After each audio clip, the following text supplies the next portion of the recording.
day 2 of the Marmaris International Race Week, and yet again the weather was ideal for another day of racing. However, the plan for today was a special one, with the regatta's only coastal race scheduled to take the fleet outside the Gulf of Marmaris for some offshore sailing.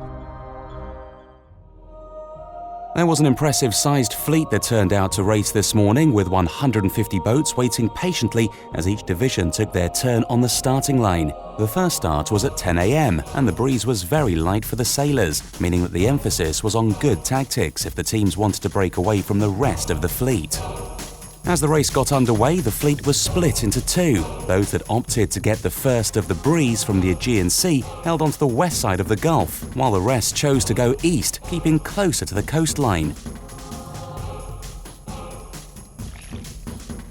It was soon clear which side of the course was paying. Two boats had separated from the rest of the fleet, Grey Goose competing in the IRC Charter 1 and Extreme Ways competing in IRC 2.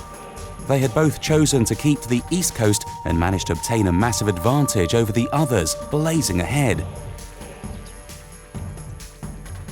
Some would say that the gains made by the boats was down to luck, but with two great sailors at the helm, it was more than pure luck that saw these teams take the lead.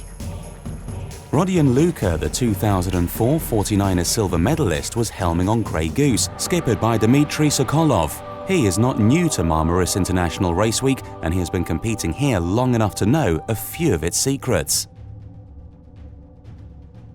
Andrew Holdsworth, helming on Extreme Ways, is also an established sailor in his own right, and with the help of a professional crew, he managed to leave much bigger and faster boats in his wake as he led the way to the first mark.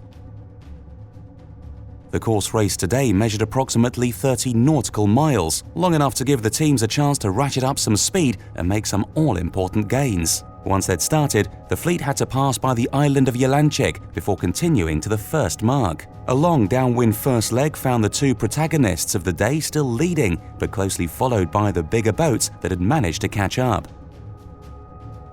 An even longer upwind leg saw the boat sailing along the coast of Turkey as the sun was setting, but despite the picturesque scene, the wind was dropping and the crews prepared for a long night ahead. Certainly quite interesting at the last bit when the breeze cranked right, and we got a good 8-9 knots of breeze taking us back to the finish, which has got us back at a reasonable hour. I just hope that breeze has continued all night for the other guys coming home, because it's going to be a long night for them, I think. The fate of tomorrow's inshore race rests on the finish time of today's offshore race. All eyes are on the finish line to see who will win and whether they'll be racing tomorrow. Until then, stay tuned.